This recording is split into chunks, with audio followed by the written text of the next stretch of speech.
피부과를 잘 고르는 방법? 피부과 호갱될까봐 좀 네. 그럴 것 같은 기분이 들거든요. 그래서 피부과를 어떻게 하면 고를 수 있는지. 일단 어떤 피부과를 골라야 되는지, 그 다음에 그럼 어떤 피부과를 가면 안 되는지 이렇게 간단하게 얘기하면, 먼저 제가 개인적으로 생각했을 때 걸러야 될 피부과는 있을 수 있어요. 저는 이제 의사의 되게 중요한 덕목이 책임감이라고 생각하는데, 이제 피부과를 흔히 가면 이제 상담을 하잖아요. 우리가 이제 질병을 치료하는 게 아니기 때문에 상담하는 사람이 있고 시술하는 사람이 있어야 되는데, 이 두 사람이 같은 병원이 좋아요. 그러니까 예를 들면 이제 어떤 병원들은 의사가 아닌 요즘 제3자 뭐 실장님 같은 분이 상담을 하고, 그다음에 시술은 또 다른 의사가 하는 경우가 꽤 많이 있거든요. 그래서 이런 경우에는 아무래도 책임감이 좀 분산이 되지 않나. 그래서 책임감이 좀 줄어들고, 그런 경우에 이제 대부분 좀 크게 이제 공장식으로 돌리는 데가 많기 때문에 이런 데는 조금 좋지 않다. 이렇게 저는 개인적으로 생각하고, 그다음에 솔직히 이제 피부과 좋은 데를 고르는 거는 뭐 가격도 그렇고 효과나 뭐 이런 여러 가지가 굉장히 복합적으로 있기 때문에 딱 잘라서 얘기하기는 어려운데, 제가 봤을 때 제일 좋은 건 주변에 피부과를 좀 많이 다녀본 친구한테 소개받는 게 제일 안전해요. 그러니까 실제로 예를 들면 뭐 잘못될 가능성이 거의 없고, 일단 그 사람이 오랫동안 많이 가본 사람들의 특징은 한 군데만 가지는 않거든요. 여기저기 갔을 때 최종적으로 본인이 괜찮다고 판단을 했으면 그 피부과는 믿을만하다. 저는 그렇게 생각해요. 원장님이 상담하세요? 저는 다 저 상담. 가격 상담은 이제 가격을 상담하는 게 있지만, 오시면 저희는 다 제가 먼저 보고 어떤 치료했으면 좋겠다고 하고, 이제 가격만 실장님이 하는 건데, 어떤 병원들은 이제 처음 가자마자 실장님을 상담하고 다 그래요. 요즘에 그런 데가 많아요, 대부분.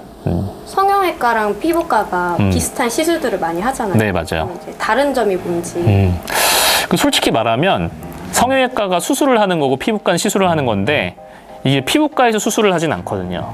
성형외과에서 시술을 하는 경우는 있어도. 그쵸? 그래서 뭐 당연히 수술을 할 거면 성형외과를 가실 텐데, 이제 시술을 할 때 과연 내가 성형외과를 가는 게 맞을지 피부과를 가는 게 맞을지라고 생각할 수 있는데, 이거는 정말 아무 상관이 없어요. 왜냐하면 우리가 하는 미용 시술을 레지던트를 하면서 배우지 않아요.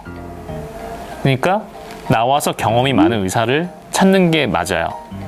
그렇기 때문에 과를 나눌 필요는 없고, 제가 봤을 때는 경험이 많은 선생님을 찾아가는 게 좋다.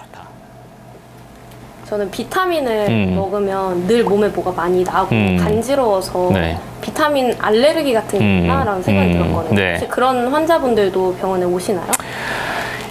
이게 순수한 비타민이라면 알러지가 생기지 않을 건데, 대부분 우리가 먹는 비타민 영양제들이 대부분 복합제잖아요. 여러 가지 성분들이 막 들어가 있고 첨가물이나 여러 가지 화학 보존제 이런 게 들어가 있어서 문제가 되는 것 같아요. 왜 그러냐면 브랜드마다 알러지가 안 생겼다 하는 경우가 있거든요. 비타민 자체 때문이라면 어느 브랜드에 상관없이 알러지 다 생겨야 되는데, 특정 브랜드에만 생기는 경우가 꽤 있어요.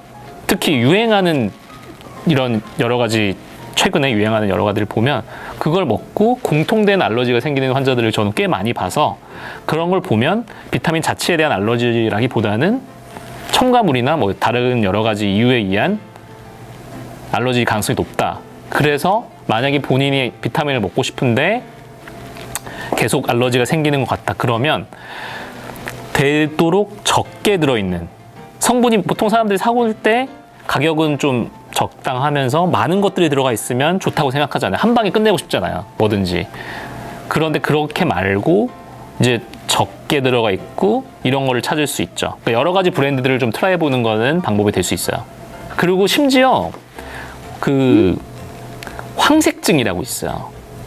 황색증이 뭐냐면 비타민 A, 캐로틴을 많이 먹게 되면, 당근에 들어가 있는 캐로틴인데 야채들의 특기인데, 그거 많이 먹으면 손바닥이 노래지고 얼굴도 노래져요.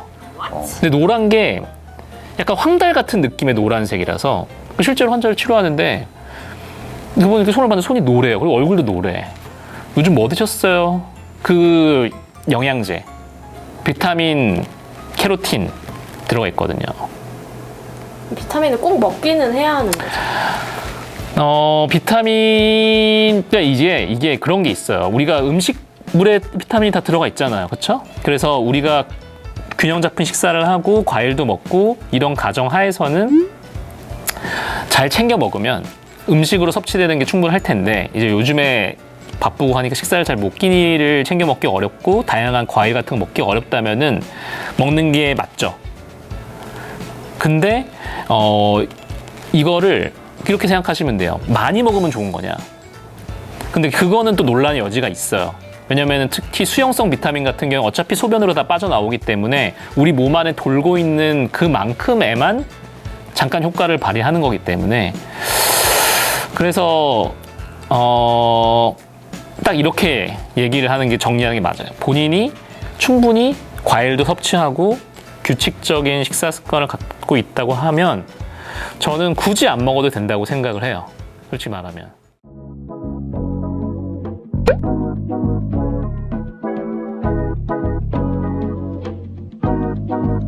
You say you wanna make it happen.